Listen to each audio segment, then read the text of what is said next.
As the Ukraine-Russia conflict entered its third year, Ukrainian President Volodymyr Zelensky met with US President Donald Trump. What was meant to be a diplomatic engagement quickly turned into an unexpected spectacle, ending in a very verbal public spat. What kind of diplomacy, JD, you are speaking about? What do you mean?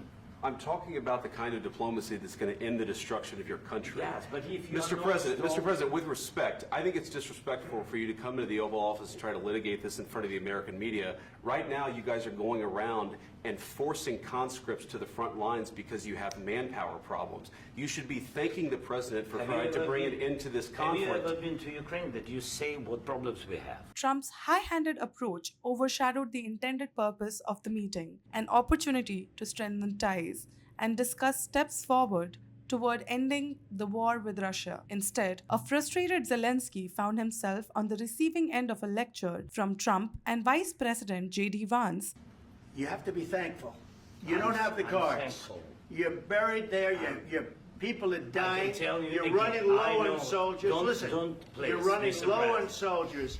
It would be a damn good thing. Meanwhile, officials in Moscow saw the clash as a final breakdown in relations between Washington and Kyiv. The meeting, originally intended to produce a bilateral agreement for a joint investment fund to aid Ukraine's reconstruction, instead triggered strong reactions across Europe. Several European leaders reaffirmed their support for Ukraine while also pushing back against the Trump administration's perceived alignment with Russia's Vladimir Putin and its pressure on Zelensky.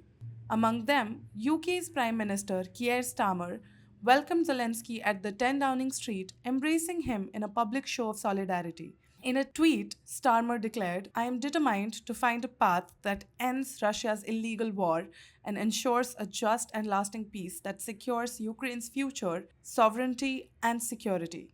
French President Emmanuel Macron was equally direct, emphasizing the distinction between what he called the aggressor, Russia, and the victim, Ukraine. European Commission President Ursula von der Leyen also extended her backing, addressing Zelensky in a social media message.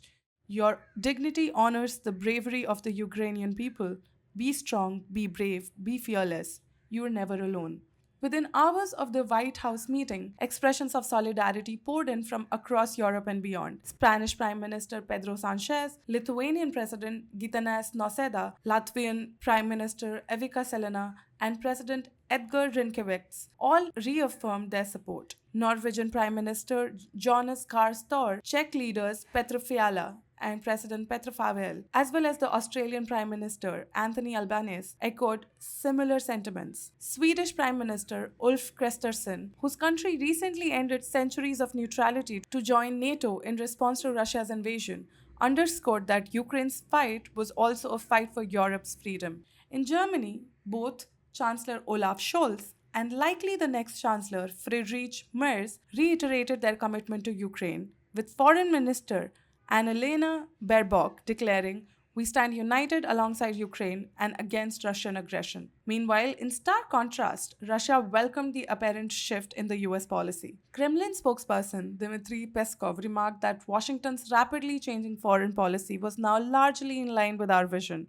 Russian Foreign Ministry spokesperson Maria Zakharova was even more pointed, calling Zelensky's visit to Washington a complete political and diplomatic failure of the Kyiv regime. What transpired between Trump and Zelensky in the Oval Office was more than just a diplomatic rift. It may mark a fundamental shift in the world